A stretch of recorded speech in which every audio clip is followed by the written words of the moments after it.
നമസ്കാരം. Raf talks ഫുട്ബോളിലേക്ക് ഏവർക്കും സ്വാഗതം. ബ്രസീലിയൻ സൂപ്പർ താരമായ നെയ്മർ ജൂനിയർ അവസാനമായി കളിച്ച മത്സരം ബ്രസീലിൻ്റെ ദേശീയ ടീമിന് വേണ്ടിയാണ്. വേൾഡ് കപ്പ് യോഗ്യതാ റൗണ്ടിൽ ഉറുഗ്വേക്കെതിരെയുള്ള മത്സരം ആരാധകർ മറക്കാൻ സാധ്യതയില്ല. ആ മത്സരത്തിനിടയിലായിരുന്നു നെയ്മർക്ക് അതിഗുരുതരമായി പരിക്കേറ്റത്. സർജറി പൂർത്തിയായിട്ടുണ്ട്, വിജയകരമായി കൊണ്ട് തന്നെ പൂർത്തിയായിട്ടുണ്ട്. പക്ഷേ ആ ഒരു പരിക്കിൽ നിന്നും മുക്തനാവുന്ന പ്രോസസ്സിലാണ് നിലവിൽ നെയ്മർ ജൂനിയർ ഉള്ളത്. എന്നാൽ നെയ്മർ ഇപ്പോൾ തൻ്റെ ഒഴിവ് സമയം ആഘോഷിക്കുകയാണ്. നെയ്മറുടെ നേതൃത്വത്തിലുള്ള ഒരു ആഡംബര കപ്പൽ കഴിഞ്ഞ ദിവസം യാത്ര ആരംഭിച്ചിരുന്നു.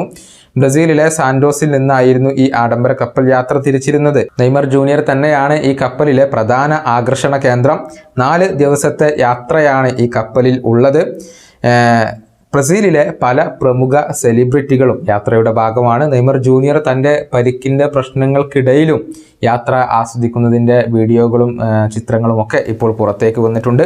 നെയ്മറാണ് മുൻകൈ എടുത്തുകൊണ്ട് ഈ ഒരു ആഡംബര കപ്പൽ യാത്ര സംഘടിപ്പിച്ചിട്ടുള്ളത്. അതുകൊണ്ട് തന്നെ സാമ്പത്തികപരമായി വലിയ നേട്ടം ഇതിലൂടെ നെയ്മർ ജൂനിയർക്കുണ്ട് എന്നുള്ളതാണ്.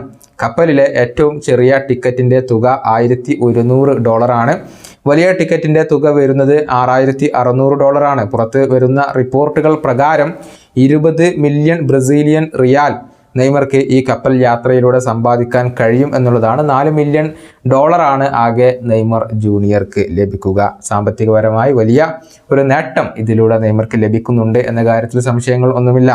നിലവിൽ ഫുട്ബോൾ ലോകത്ത് ഏറ്റവും കൂടുതൽ സാലറി കൈപ്പറ്റുന്ന താരങ്ങളിൽ ഒരാൾ കൂടിയാണ് നെയ്മർ ജൂനിയർ. 2 വർഷത്തെ കരാറിന് ഏകദേശം $400 മില്യൺ നെയ്മർ ജൂനിയർക്ക് ലഭിക്കുന്നുണ്ട് എന്നാണ് റിപ്പോർട്ടുകൾ. സൗദി അറേബ്യൻ ക്ലബ്ബായ അൽ ഹിലാലാണ് താരത്തെ സ്വന്തമാക്കിയിട്ടുള്ളത്. മാത്രമല്ല സൗദിയുടെ ടൂറിസം പ്രൊമോട്ട് ചെയ്യുന്ന ഓരോ ഇൻസ്റ്റഗ്രാം പോസ്റ്റിനും $500 മില്യൺ വീതം നെയ്മർ ജൂനിയർക്ക് ലഭിക്കുന്നുമുണ്ട്.